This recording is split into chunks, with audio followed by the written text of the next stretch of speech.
Welcome to the Awaken Heart Podcast. I'm your host, Nancy Walters. Get ready to create magic and miracles as you lean into your heart's desires. I believe not only does the heart want what it wants, but it knows. This show is a weekly deep dive into what it means to live from an awakened heart. I'll be sharing inspiring stories and real conversations with people just like you, who have turned the ordinary into the extraordinary. My mission is to show you how you too can be connected and heart-centered in every area of your life. Your journey to aligning with more love, more joy, and your wildest dreams come true starts now.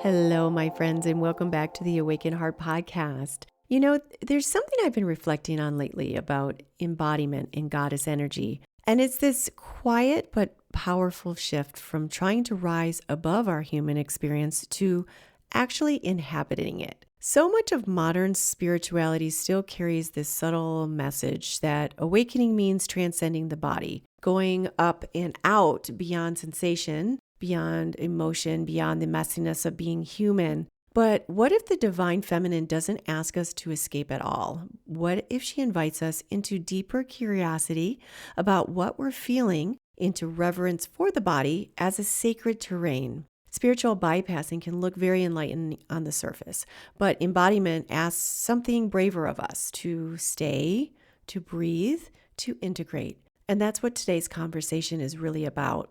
In this episode of the Awaken Heart Podcast, I'm sitting down with Cynthia Abulafia, author of Embodying the Goddess.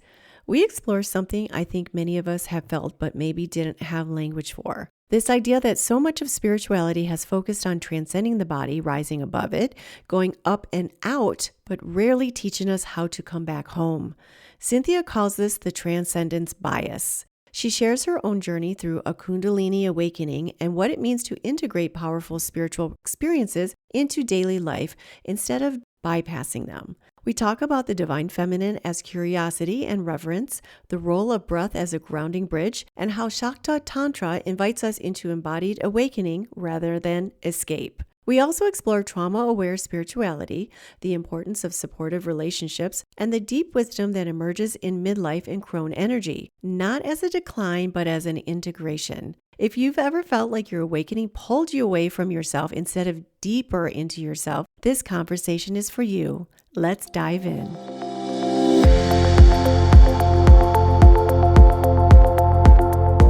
Hi, Cynthia. Welcome to the Awakened Heart Podcast.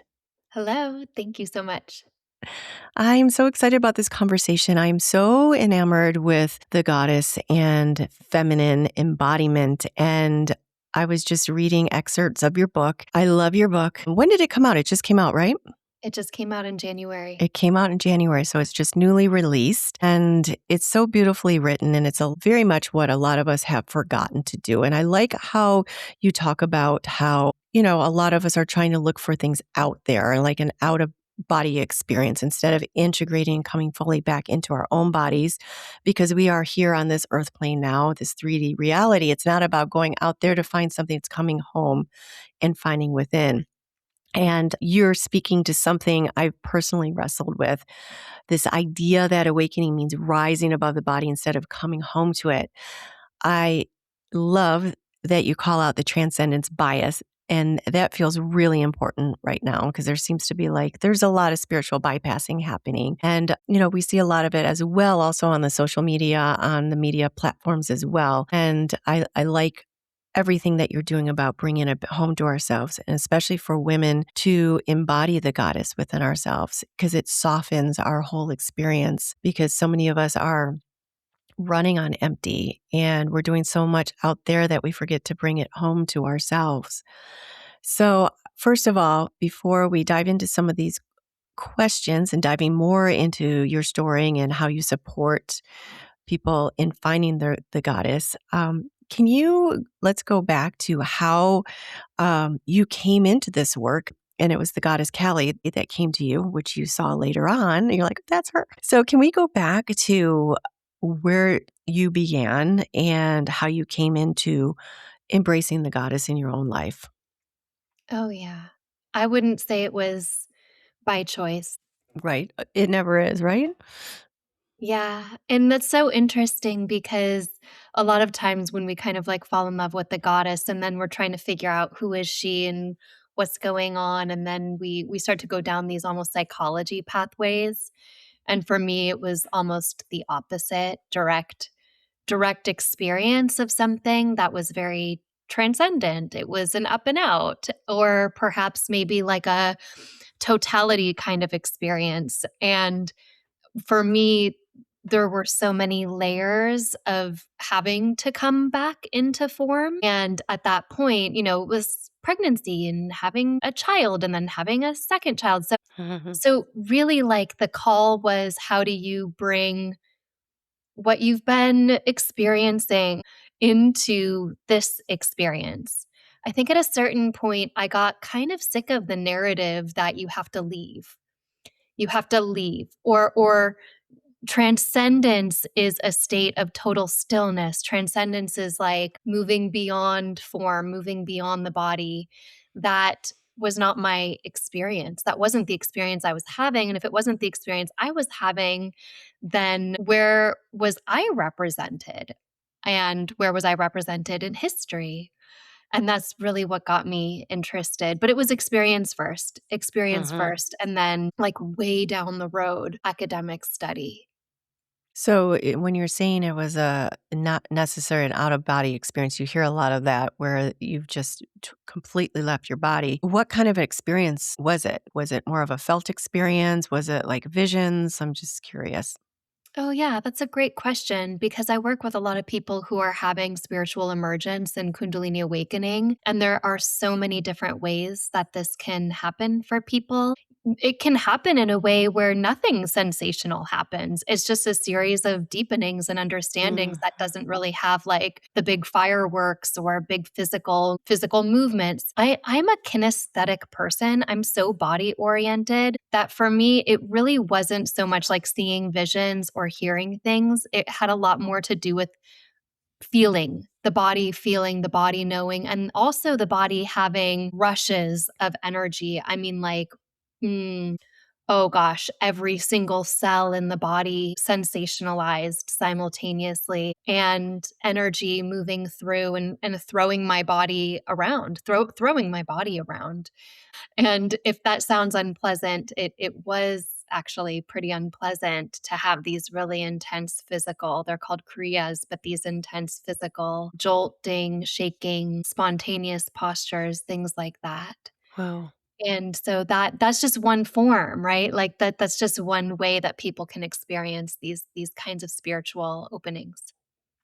And you were just young. Was it 20 years ago? But you were a child. How old were you at the time? When it started, I was 12. Hmm. And then when the kundalini really woke up, I was 24. I was newly married. I Hmm. was newly married, and that was a real breaking of the dam in this kind of central axis in my spine, and a very powerful experience. Hmm. And I was so used to having these kind of transcendent experiences of like everything is divine, everything is God, that when 2 years later, when I had my first child, there was almost like a whiplash for me Hmm. of coming back into form, and I didn't really know physically how to deal with it. Mm. Yeah, becoming a mother and in your book, you had mentioned about how we are the ones that we create life out of our own bodies, and then we nurture a being out of our own bodies. I mean, what more is the goddess? Like even wait, not the empress. Which one is the archetype on the tarot cards? The empress, right? I'm not sure. The world is in her body, and it's such a beautiful thing. I've never had children myself, but just I look at women who are pregnant and creating life in their wombs, and then these beings that have just crossed over from the other side. It's just such a miracle of life. So you embodied anyone that all these women that have given birth, like you're literally embodying the goddess, creating Oh, life in yeah. your womb.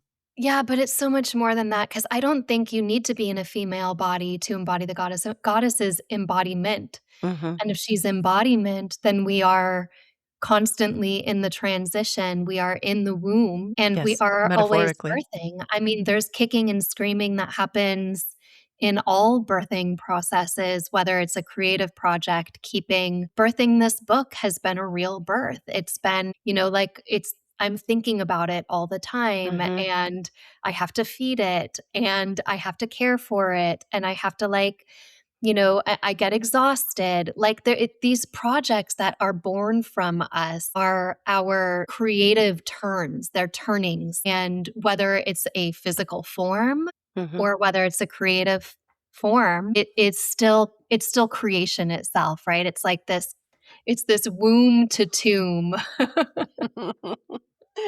Womb to tomb. Yep, there she goes. Yes, I didn't really think of it initially as the metaphorically, but we are always birthing something, whether it is like you said, bringing something to life.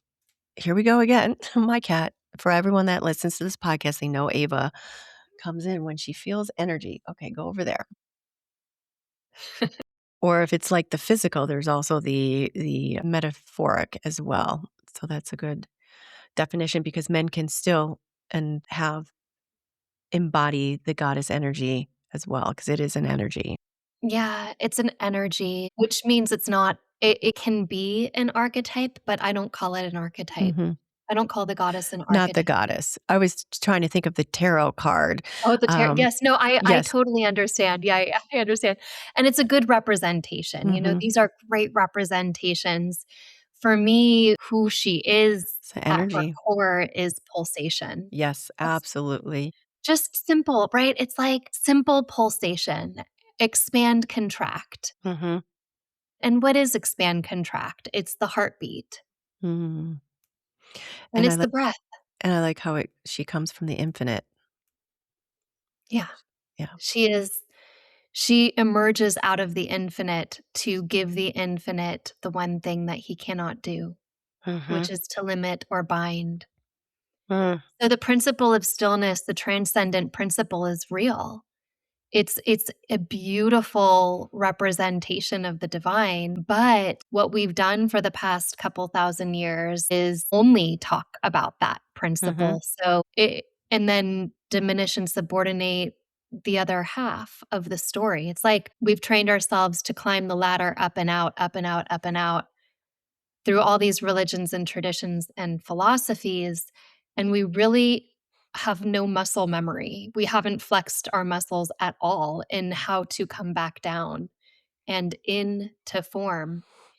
And I got to tell you, like, even right now in current times, looking out there, that like training of that muscle of coming down into form, the consequences of not having that are so major, like so many unethical spiritual teachers out there. It's only possible to be unethical toward the human form if you don't have the muscle memory of first of all feeling in your own self that it's sacred to come back into form. Like this form is the divine. I've seen it over and over again.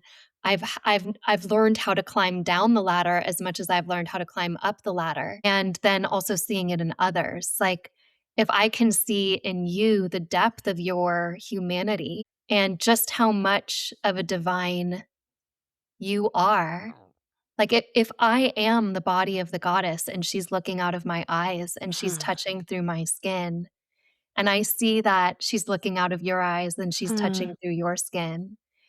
And I see that she's, in the body of your cat and in your microphone. Like, how would I ever want to create injury there? Like, Mhm.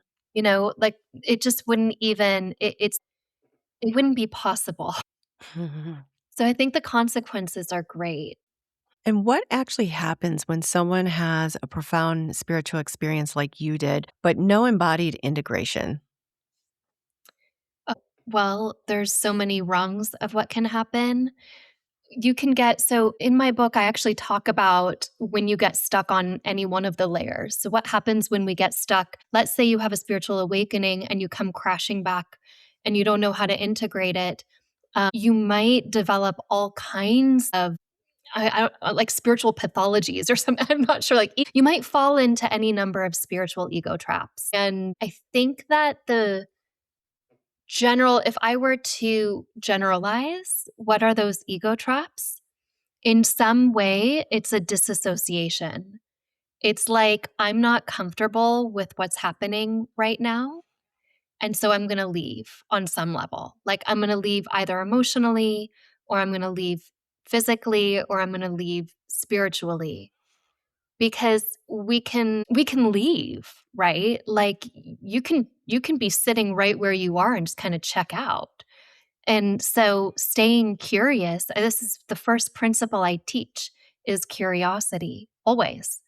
And that's the first thing I name in the book, because curiosity retrains us. It's like, what's happening right now? How do I work with what's happening right now? And to me, curiosity, any part of us that's been shut down, that's been taught to disassociate, that's been taught to leave, usually there's a trauma there. It's like we've been taught not to be curious. Don't ask that question. Don't challenge the norm. If you ask that question, if you challenge that norm, if you challenge that conditioning, you're risking not being loved. You're risking being kicked out of the tribe, whatever the risk is. And those are really big risks. And so people get locked and they lose their curiosity. And when we lose our curiosity, we get rigid. We get brittle. It's like, I don't know how to fall anymore because I'm so brittle. Like if I fall, I'm going to break. And so it's safer just not to fall. There's just so many ways, but learning how to stay in our curiosity and starting slow, like how do I open my curiosity into this moment? We don't need to go for like the major, like the crisis of my life, like all in this big deep dive. We can just feel one moment at a time what curiosity is inviting into the room and turning toward that. This is why I call what I do the opposite of let it go spirituality.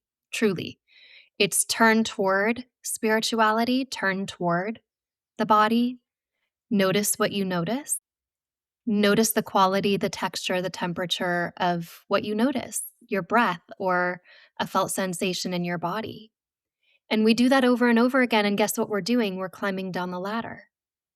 We're climbing down the ladder into form. And we're doing it in a way that everybody can, a 3-year-old can do. I remember I was touring preschools. My kids are now teenagers. They're much older, My but God, like, you have teenagers? Wait a yeah, I minute. do. I have teenagers. Wait a minute. I thought, okay, for those, okay, you have to go to YouTube to watch, see what this beautiful lady looks like. I thought you had like, 2 to 3-year-olds at No, they're quite a bit older. They're actually like telling me how it is. Wow, But, okay. I remember I was like touring schools, like, when my oldest was 2. And there was this little boy, I'll never forget it. And he just like really hated the painting he was doing. And so like he just got really mad and he threw the paintbrush down, and then he just stood there for a second and put his hand on his chest and he took a big breath. And after taking this big breath and Wow. checking in with himself, like all of that chaotic turning energy just like calmed down. Wow, somebody taught him well. Yeah, yeah, yeah. Yeah. And then he was able to pick up the paintbrush again. And that's why I say, like, if it's too complicated, if it's something where turning toward and noticing, like notice what you notice. If it's too complicated, then try again. Like find the thing that's not complicated to just to feel, just Mhm. to just to sit with the noticing is a very powerful thing. And like I've been teaching yoga for 20 years and yoga therapy for Mhm. 20 years. And I lead trauma-informed yoga trainings. And what are we doing in every one of our yoga practices? We're training ourselves in one way or another to notice what we notice. Like some of those practice tools are very complicated, but it's the same thing. It's like, can you notice, the mantra over and over and over again. Like, can you stay with your breath? It's retraining us to stay, to turn toward and to stay. Mhm. Um, yeah, yeah. Like in so many of the different tools that we have, that's really what we're doing. And that's helpful because if you're bypassing, spiritually bypassing, no, this isn't happening, or willing yourself away out of the experience, it's still going to be there until you work it through. So bringing it back to yourself with curiosity instead of like, why is this happening? Like, this is a bad thing. It's curious, why is this happening? Bringing it back into yourself. So I love curiosity, staying open to the possibilities, being curious instead of like, life has punished me, or this is like, how is this teaching me? Instead of like, how is this punishing me? So there's such an opening there. And how do we know when we're disassociating spiritually instead of awakening? Now I know immediately. I know the moment I'm doing it. And that is the spiritual bypass, right? Like, speaking of what is spiritual bypassing, this is this term. Spiritual bypassing is when you get this idea in your head and the goal, the idea, the goal, perhaps the spiritual goal. It's a spiritual bypass. So the spiritual goal is more interesting to us than the process. There's this thing called enlightenment. I'm Hmm. going to read about it. And here it is. It's a goal. It's a great looking goal, right? It's got to be so peaceful. It's got to be so much better. So if I just claim myself in the goal as opposed to in the process, that's a spiritual bypass. Spiritual bypass is a disassociation. Hmm. It's a leaving of the process. So nowadays, my practice is attuned enough that my heart tells me if I'm not feeling safe in that moment or I'm not feeling good in that moment. And all of life is the mirror. I'll even use a different analogy than the mirror analogy, as much as I love the mirror analogy.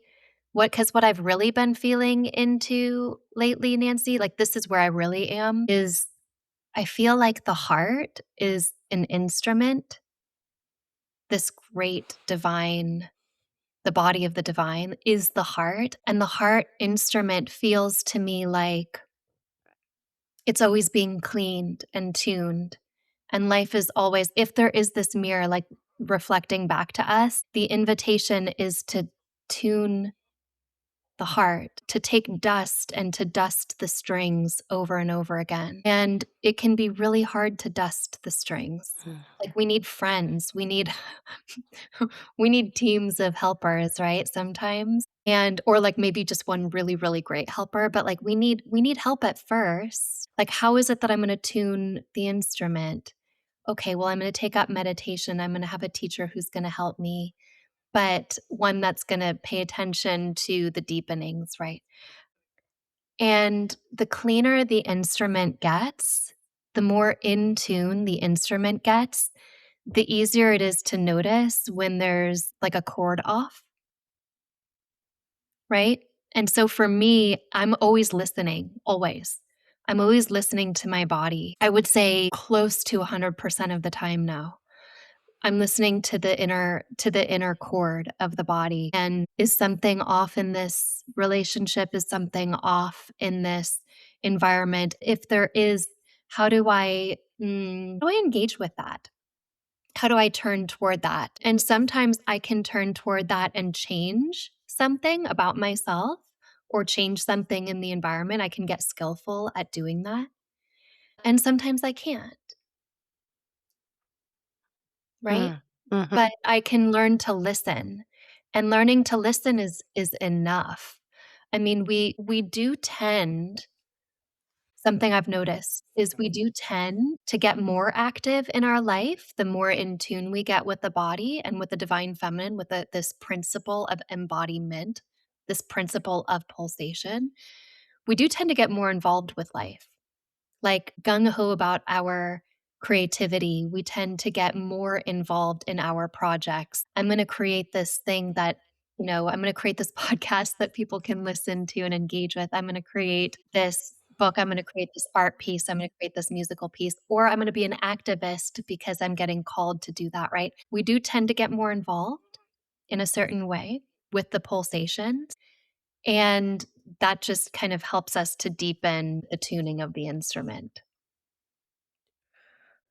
So the chords, you've cleaned the chords and you've learned to listen to your heart over the course of time by listening. And then when you feel something isn't right, or if you're assessing a situation, you've tuned your heart and your instrument so well that you're getting a real reading on things for yourself. For somebody that hasn't tuned into their own heart or haven't cleaned those chords, you would probably recommend just begin listening and seeing how you're feeling, or how can somebody start attuning more to their body? Oh, yeah. That's why I have practice sessions in every chapter Mhm. because you have to start with like the very basic notice. It's like the toddler at the you notice. First you notice. So you notice what you notice. And that's a big ask. That's a big ask of people. So notice what you notice. And then once we kind of like get warm and we notice what we notice, or we have a little more capacity to notice what we notice, we can start to notice something. We can notice the breath, for example, because the breath is so beautiful, right? Like the breath is called in the traditions that I study, it's called the ajapa japa, the ceaseless prayer. The prayer that is recited 21,600 times a day. That's what it's Oh. called. That's what the breath is called. It's called the ceaseless prayer. You forget one and the next one comes. You forget it. It's so generous. Like you forget the breath and then the next one comes. So it's always available and it's always forgiving. It's like a very dynamic, always changing temperature tester for us. Like, is my breath a little ragged and shallow? Is my breath trying to skip really fast to the next moment? Is my breath spacious? Is it cool? Right? It has texture, it has volume, it has time duration. There are all these incredible things about the breath that we can start to notice. And for me, those are the two entry points, and they're available to everyone. So the breath, noticing the breath, listening to the breath, and feeling all aspects of it, noticing and listening. Start Yeah. tuning that chord.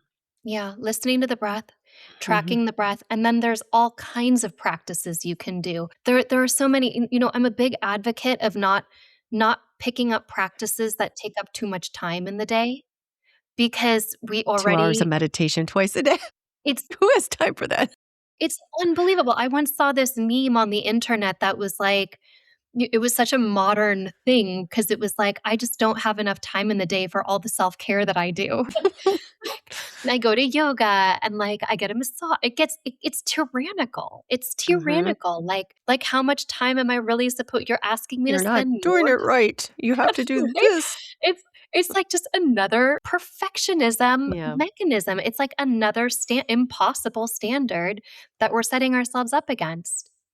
And the text, I do teach text. I teach sacred text. And there are texts that teach what are called micro practices. A micro practice is a practice that doesn't require time. It doesn't require time. You can do it In any the moment. time, right? Like there's this micro practice that a lot of my students really love and it's notice the space between two things, I love that. right?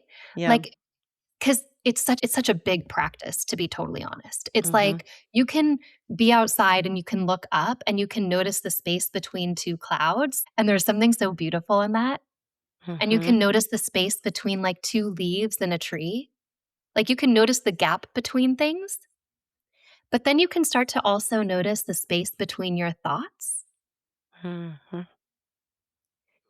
That reminds me, and my daughter forgot about this, she must have been 8 years old.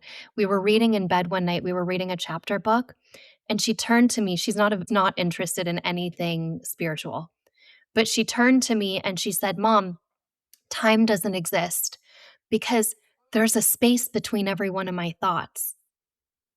Wow. And time doesn't exist. And, I hyper fixated on that. I was like, "What do you mean? Can you tell me more?" Like, so I got excited. And that was it. She just said it the one time and then went right back to reading as though it never happened. But that's why I say everybody has access to this. Like, we can notice the space between our thoughts. In fact, when we notice the space between two thoughts and we get really curious, we begin to notice that we have no idea what the next thought is even going to be.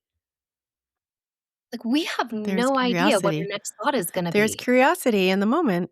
Right. And if you really try to figure it out, what's my next thought going to be? The mind does this funny thing where it kind of just stops. Mhm. Like, it just stopped for, like, this blessed moment Oh of, my like, gosh, yes. right? Like, if we try it out, right? Like, what's my next thought going to be? It just kinda goes. Mhm. So noticing the space between 2 things is a micro practice. I notice it when I get in and out of my car. I don't know what it is about being in the car. There's something about being in the car that I'm like, "Oh, there's a space between, my legs and the space around me. There's a space as I come in and as I go out. There's even in traffic, there's a space between me and the next car over. There's just these opportunities are everywhere." Mhm. You know, when I was younger, I used to not like the dark because the dark wasn't just dark. I'd see dots, like I saw dots everywhere. So there wasn't like just a dark space. It was filled in with dots everywhere. And I was probably way more open back then. But yeah, and I used to see things as well. But why am I always forgetting his name? But he talked about the Our Father prayer. And he would talk about the gap. He died a couple years ago. He's like a big, huge spiritual teacher. I don't know why I'm blanking on him. It's my menopause brain. But he talked about the Our Father and getting into the gap. He talks a lot about the gap. So when you say the Our Father who art in heaven, you go R and then you drop into the gap.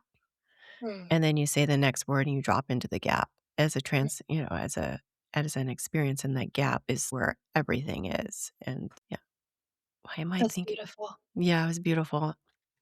And I That's practice really that. beautiful. Yeah. Yeah, Yeah. there's also a gap, and this is a different practice from the same text, but it's the same concept. There's a gap when we first wake up in the morning before we come in. Mhm.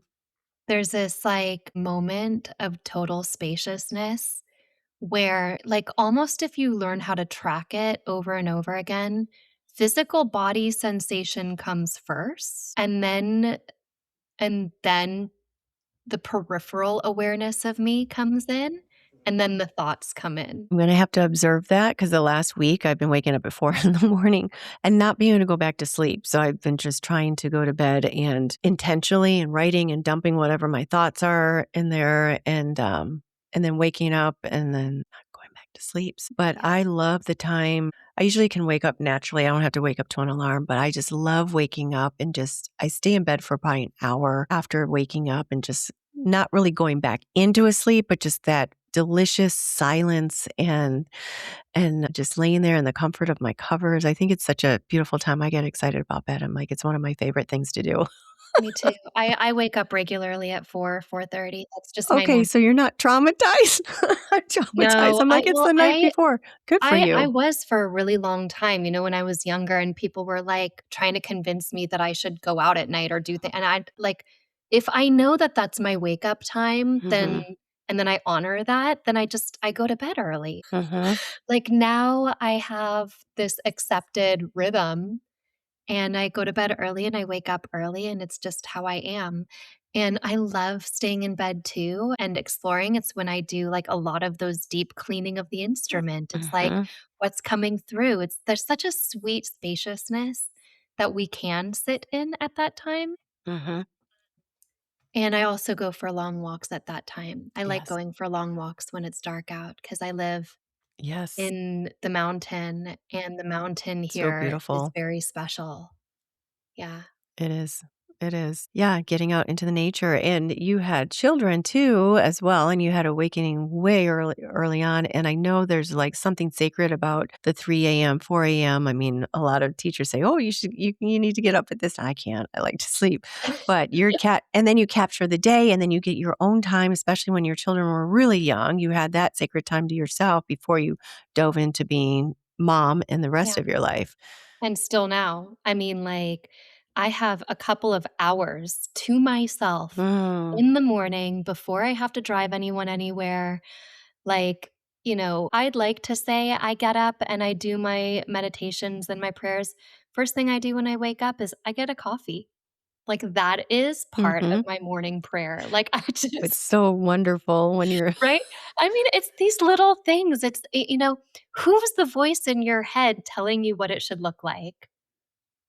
Right? Like, yeah. it should look the way it should look. It should look the way that feels like you're creating a space in your life for yourself where you're not having to add something, Mhm, where the something is there. The something is like it's built in. It's built into the life. mhm.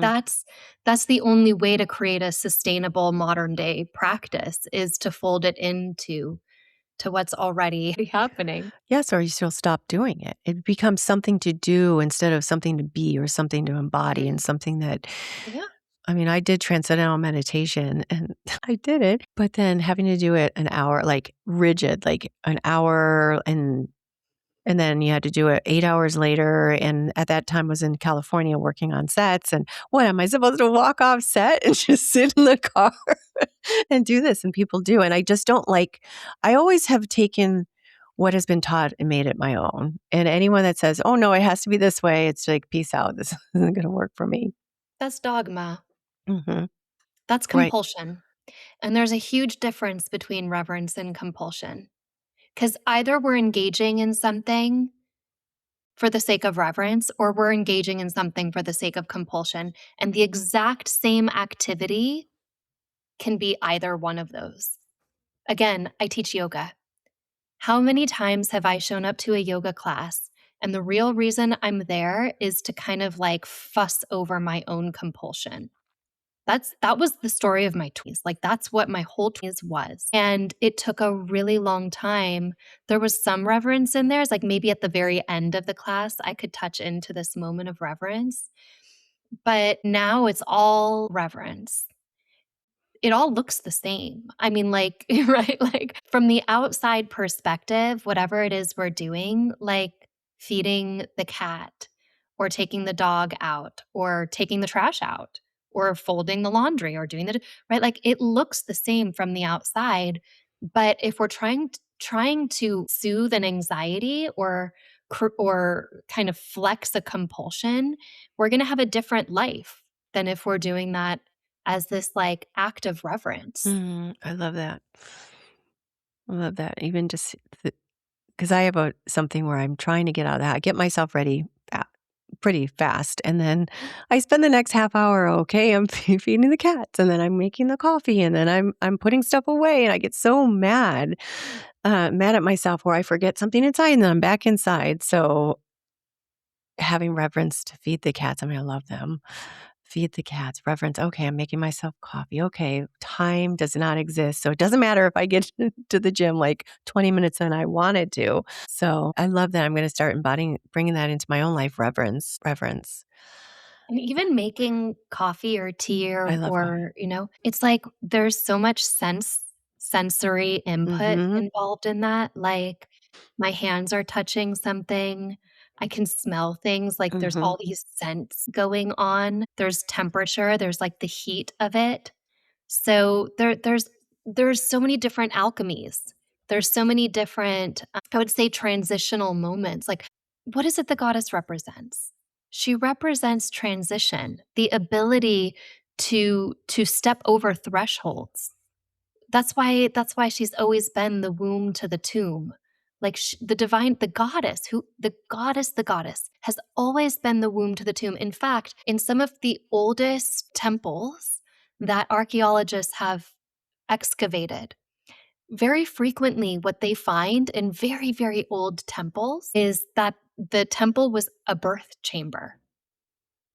Mm. And so transition is happening in the sacred space, or like there's loom weights in the temple. So weaving was happening in the temple. There are ovens in the temple. Like transition alchemy is part of the goddess. And so like what's our modern day version of that? It's like making coffee or making tea. It's like what is our modern day version of experiencing the sacred alchemy and being part of it? Getting to, like be an active member, being an author of the act is we have so many opportunities. Like we get to do that and we get to either ignore it or we get to not ignore it, right? It's like because it's happening anyway. So, like, Mhm. either we're ignoring it and disassociating or creating compulsion, or we're paying attention. And I know that you've talked about how curiosity shifts the way, well, you've described the divine feminine through curiosity and reverence. And those qualities are very paramount in everything that you are teaching and that you do for yourself in your own life. So, how does curiosity shift the way we relate to pain, trauma, or even ecstatic states? This is why I think that the goddess is waking up in our trauma work, possibly more than in our spirituality. Because in our trauma work, we are building the tools, the techniques, and the integrity to get curious little by little and in a safe way. Whoa! We were talking about trauma work, weren't we? Yes. And those are some of, yeah, That's funny. trauma. Oh, yeah. There we go. Yeah. Here it is in real time. So, yeah. So, since we were talking about trauma work, let's go into some of that. I know we have to start wrapping this up soon. I definitely want to get into the Shakta Tantra and divine Okay. feminine. Let's talk about that for Okay. sure. I'll finish up the question, just addressing Okay. the question about Sure. trauma. Yes. I feel like trauma work is where this really gets put into practice.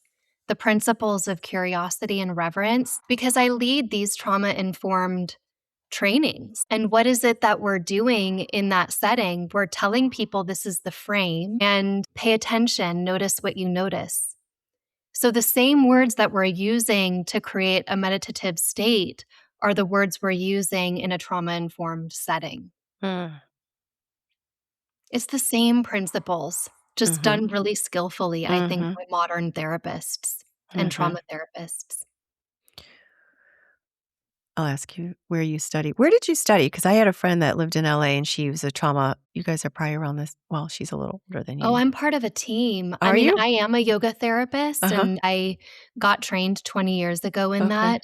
But I teach the sacred texts and I let my Uh-huh. partners and what is the tool we're using? Mm-hmm. We're using iRest in our trainings, which is integrative restoration. It's a technique created by a brilliant yoga therapist named Richard Miller, Dr. Richard Miller. I highly recommend the iRest system. It's very powerful, and I have a partner who teaches it. He is also a tantric adept. I would even say adept. And a lot of the texts that he's using to inform his trauma informed work and protocols come directly out of the sacred texts. The text that I was alluding to earlier that teaches these like integrative techniques Mm-hmm. and micro practices is the same exact text that he's using for his trauma informed approach. It's called the Vijnana Bhairava Tantra. It's a beautiful text. For someone unfamiliar with it, how would you describe its relationship to the body? I mean, this is such a big question and it's such a modern question because what is Tantra? Is Tantra just like sexual expression? Like, not even close. In fact, those practices where sexual practice is included in the practice looked nothing like the practices that Mm-hmm. people are doing today. But where is the similarity? There's too many differences to name. Where is the similarity? Like where is it that like nowadays we have an idea of tantra and it applies. We're attracted to this concept. Like, what is Tantra? Tantra is many traditions. God based traditions, goddess based traditions, ones that you get liberated only at death, ones where you can get liberated in life, right? So Tantra essentially is this like turn where all of a sudden in India, from about the 600s on, you have these ideas like the body is included.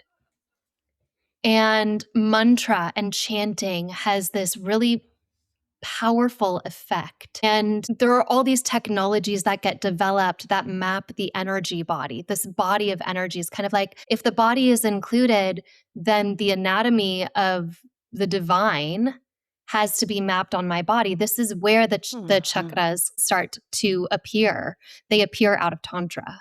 And so what is Shakta Tantra? Shakta means, it comes from Shakti, which is a feminine word that means energy, something like energy, pulsation, empowerment, that which emanates out of the transcendent ground.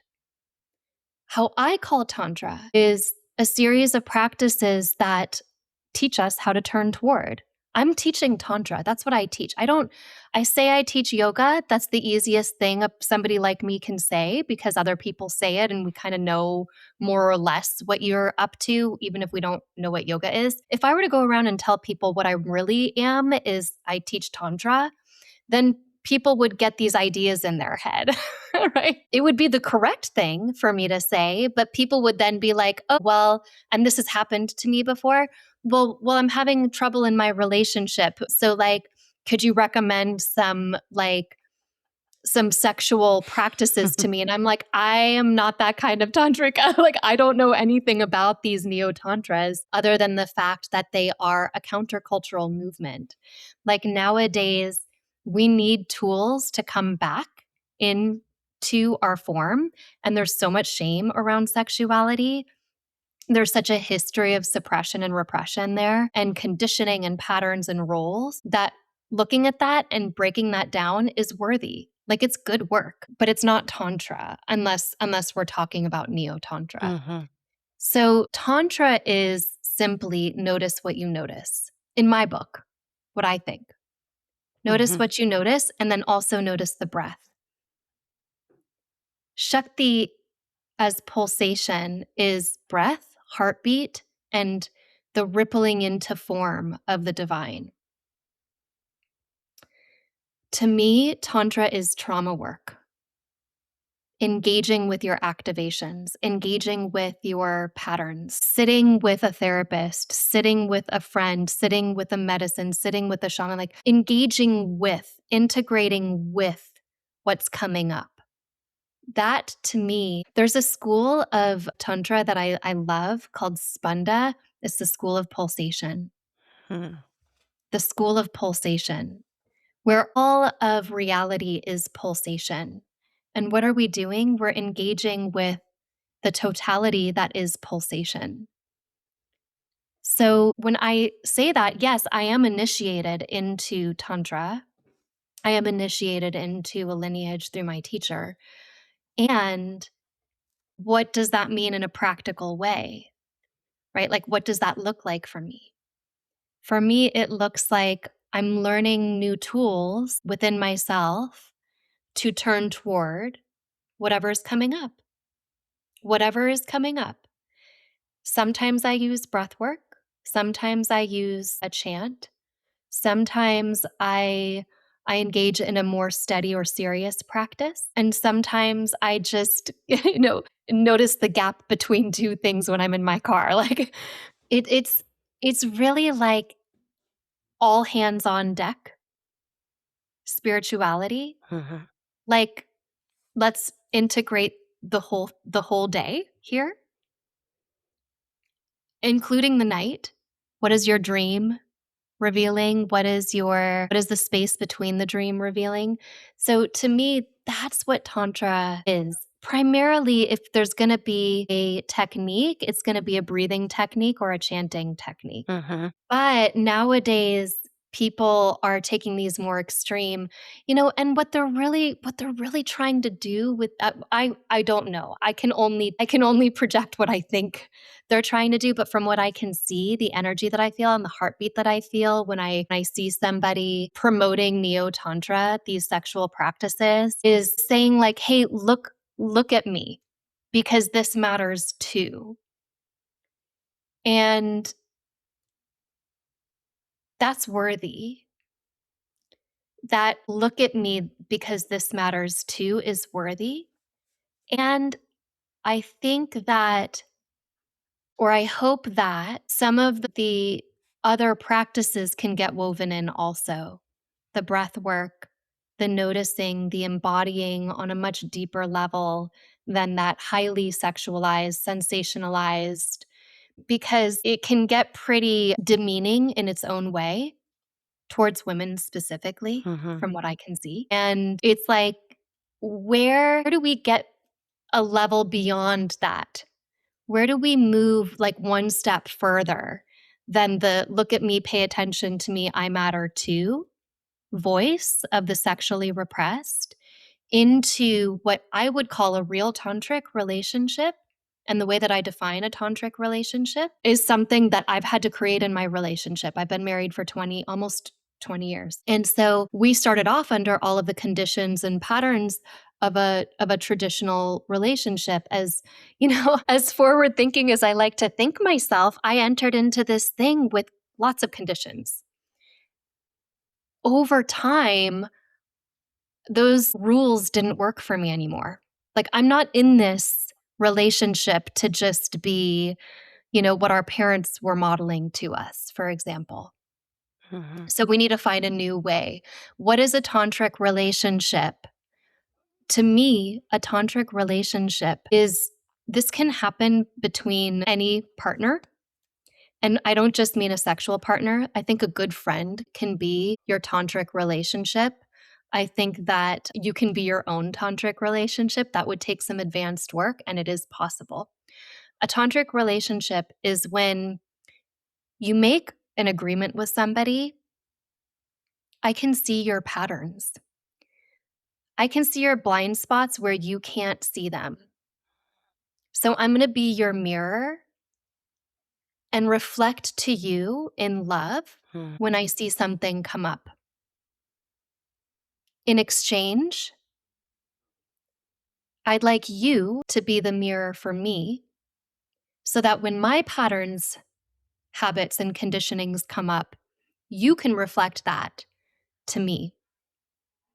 Not in a way that shuts me down, but in a way that invites me into the room. Now, this is way past gyrating on the internet and like looking for a sexual release. This is now a sacred relationship where are you going to be my mirror and I'm going to be yours? You can do this with a friend.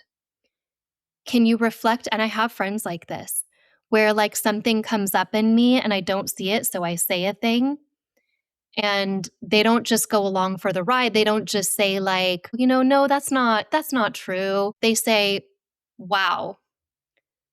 So what I saw you just do was show me this pattern. Do you want to perpetuate that or should we unpack it? Wow. Without getting And defensive. it's pretty amazing, isn't it? Imagine if that's how we were as friends to each other. Would you like to keep going? Like, up to you. Like, I'm not going to like tell you how you should be. I was like, no skin in my, I don't care. Like, you do you. But at the same time, like, should we unpack this? Right? That's fun. And when you have that kind of friendship with somebody or that kind of relationship with somebody where there's honesty and kindness in the room and the ability to turn toward and unpack the thing that just kind of like crept up through the side, like it was a little side comment. It was like, are we going to let the side comment go? Or are we going to say, whoa, hold on a second, because what I heard you just say was this. So where is that coming from? Let's look at that. Where is that really coming from? You can do this over like lunch, with a friend. And to me, that's a tantric relationship. A tantric relationship is in kindness and love, right? And it's very important that that piece gets named because a lot of times we then want to go to honesty first without kindness, right? Which is just like, whoa, I just saw you, whatever, do that thing. No, it's kindness first. How available do you want to be to this?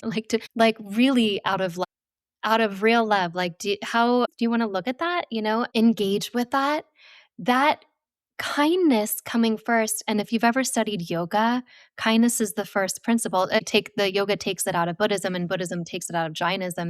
This quality of non-harming first and truth second. Principle.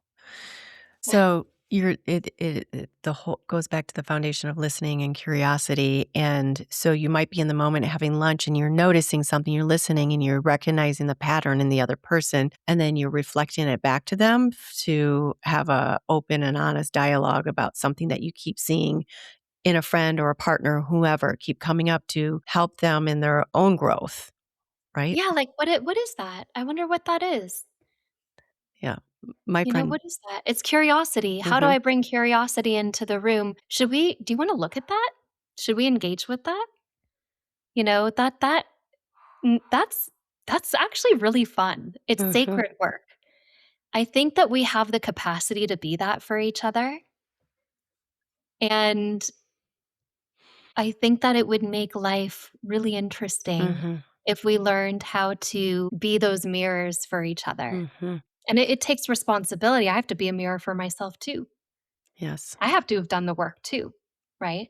I don't yes. get to dish it unless, right? Like I have to be able to like do the work too. Mhm, So now we're all responsible for our own heartbeat, for the cleaning of the mm, instrument, and then we join the symphony. Cuz like either I'm going to like put on robes and leave and renounce, and that's the patriarchal model, right? Or I'm going to stay involved in life and join the symphony. And joining the symphony is a lot harder than leaving. mhm, It's a lot harder to stay, but there's so much more opportunity for growth, for the tuning of the heart. You want a rapid awakening in this life? You want to actually understand the capacity of your own heart? You stay, mhm, figure it out, and you take responsibility. Because at a certain point, we realize it's so hard. It's so hard to feel the pain that we're feeling. mhm. And the only thing that's harder than not doing the work than doing the work is not doing the work. It's like, it's really hard to do the work and clean the instrument, but at a certain point, it's harder not to. And not having the fear to be that mirror and reflection back to the person, like your friend or whoever. I mean, I have somebody that does exactly what you do. Of course, she trained in yoga trauma therapy, and she actually does it for a living. She counsels people. She doesn't like to call it counseling or therapy. She hates that word, but she always, oh, well, let's look at that. Well, and she will just totally have me looking at things from a whole other perspective. And so many times it's hard for somebody because they don't bring it up in the right way. And then the defensiveness comes in or it starts to lead into a fight. A lot of people, myself included, don't even want to bring anything up because you don't want to be taken the wrong way, even though you're trying to bring something up with love that you're recognizing in this other person, this tantric relationship. And then so people stop trying and having those kind of relationships. I mean, you want to have a conscious relationship, but I know so many times it's easier for people to just forget it and walk away, but then that's costing the relationship in the end. It could cost the relationship in the end, or it could buy you your own peace. Mhm. Like if you're in a situation and learning to listen to your instrument might actually be not saying anything. Might actually be Yes. like, "Oh, this isn't gonna be received right now." Mhm. There would be a hierarchy here, and they like, if somebody doesn't feel safe and they've never felt safe, like, I've asked my own mother, she's in her 80s, and she's never done any trauma work, and she has trauma, and as she gets older, she gets more and more, fixated on small things, like the anxiety is starting to come out, not in the big stuff, but in, like, the little stuff, which tends to happen when you haven't like, you get to a certain age, and if you haven't done the work, this can happen, Mhm. and there have been times when I've sat with her when she's in this, like, anxious spiral, and I'm like, "Mom, it sounds to me like there's something really big going on. Do you wanna talk about it?" And she'll tell me, "No." And I'll be like, "Great." So, like, "Great." Like, like, Okay. that's fine with me. Like, I don't like, I love her either way. That's the key, is, like, it's not my job to heal somebody. It's Right. my job to heal me. And so when we're offering that in a friendship, like, you know, the your our job isn't to like fix the person in front of us. Mm-mm. It's a It's show literally just mirror. like, hey, you want to be a mirror or not? Like, Mm-hmm. I don't, like, you know, and if you don't want it, or if I know that person doesn't want it, like, why would I bring it up? I'm not going to bring it up. So I do think that there is the time and the place. And I'll also say if somebody consistently doesn't want to engage in those ways, like to me, that's not a friendship. It's a Like for me, a surface friendship relationship. is a Mm-hmm. tantric Mm-hmm. relationship. And I really don't mean to say this so harsh, but like choose your friends wisely. Mm-hmm. Like this is my one life Yes. and I want to give and I want to receive and I know I'm worth it. And I know the person in front of me is worth it. And if they're not there at this point in time, either try again another time or like let that one just kind of try something else. Like Mm-hmm. don't go somewhere, there might be another thing that needs to happen there that Mm-hmm. doesn't involve me. Yes. Yes, we don't have time for those kind of relationships as we get older. But even if you do have really good relationships, there's sometimes that something has happened like way earlier where in the childhood or some past relationship where they have been rejected and it's hard for them to bring stuff up. But bottom line is don't need those kind of relationships. I think that's what a therapist does, Yes. right? Yes, exactly. Well, I know we're running out of time here. We're running over, but it's been such a wonderful conversation. I do want to add one more question before we let our audience know how to find you in your book. Since you had talked about your mom, how she had unresolved trauma and how that comes up and as you get older, if you haven't addressed that, you start spiraling more in life. It starts coming up. Little things will become like big things. And it feels like there's something unique about midlife that makes embodiment more urgent. And I'm in my midlife myself. I'm probably a little over the midlife now because 55. But anyway, does the goddess path look different for women who are postmenopausal or entering into the crone energy? Of course it does. Mm. Every phase is different. Mm-hmm. Every phase is different. Who used to be the library for their society, for their people? It used to be the older people. Who's the Mm-hmm. library? When texts weren't written down and the story of my people wasn't written down, it's the elders who carried the story. So, like, of course it looks different. Mm-hmm. Something has happened to me too in my middle life where I'm standing, it's like the conversation about relationships. I'm standing so much stronger in it where I'm kind of like, this is what I like. This is how I would like to live my life, right? Mm-hmm. This is how I want to live my life. So, yeah, it looks different. Yeah. Now, let's honor that. Let's honor that crazy wisdom, that beauty, right? Like, Sorry, my cat. your cat Okay. just wants to She be, just like, doesn't. listened to and Okay. God, you should be taking your your nap right cat's now. like, "I am the one that carries all the stories in the families." Yeah, she is. She is. She just vibes with some people and she's picking up on your energy. So, but yeah, I know every phase of life is different because we do get to the midlife and we're like, oh, I feel like that we start like, well, we tolerate a lot less BS and we're a lot more we're good with ourselves. We're understanding ourselves a lot more. And I feel like we are returning because before midlife and postmenopausal, like you kind of disappear from society. Men don't pay attention to you, and uh, even women, and like you're forgotten. You're this, but the old societies had reverence for the crone, like you were saying. The crone was the wise woman. She initiated men into like their rites of passage, and it was we had such a high place in society. And I feel like with the conversations around that, we are coming back online. Not that we are ever off, but it's not something that we're not in the quiet anymore. We're talking Yeah, about things in an open forum. yeah. So Yeah. Like, hey, I'm still here. Yes, I'm still here and better than Not ever. just am I still here, but I have something to say, Exactly. Exactly. And that leads me to a quote. This is one of my favorite quotes. The goddess does not rule the world. She is the world. She is the world. She is the world. And that's crone She energy. is the world. Hmm. She is. Absolutely. Yes. Well, I loved this conversation, everything about it. I would love for you to share with the audience how to work with you, where to find you, and your book, and anything that you are working on or excited about. The book is called Embodying the Goddess, and it's a map. It's a map to understanding the history, the language, and how to live knowing that she is the world, which is you, right? Like, so there's that. And then I have a website where I have workshops and offerings.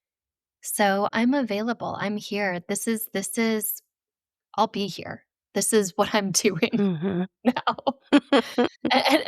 Like check in because like, yeah, this is it. It's this voice and speaking for her. And that's what I'm here for. Mhm. So that is wonderful. Everybody go out and find and work with this beautiful lady. Pick up this book. It just came out. I dove into it. I think you're going to find it very helpful in your own life. And anyone that feels disconnected from your own body right now, there's starting with the breath and listening are some small practices you can start today. Start noticing, being curious, and how the breath can function as a bridge between mystical states and grounded presence. So thank you for sharing everything today. I have one last question before we go, and that is, what does it mean for you to live with an awakened heart? Oh, I'll just say the same thing. It means notice what you notice. Mhm. Yeah. Notice what you notice. Beautiful. Thank you so much, Cynthia, for being on the Awakened Heart podcast. Thank you so much. Thanks, Nancy. Thanks. Bye. Thank you for listening to this week's episode of the Awakened Heart podcast. If you've enjoyed what you've heard today, share it with a friend. And if you haven't already, head on over to your favorite podcast app to subscribe, rate, and review. If you have any comments, questions, or feedback, you can reach me at theawakenedheartpodcast.com.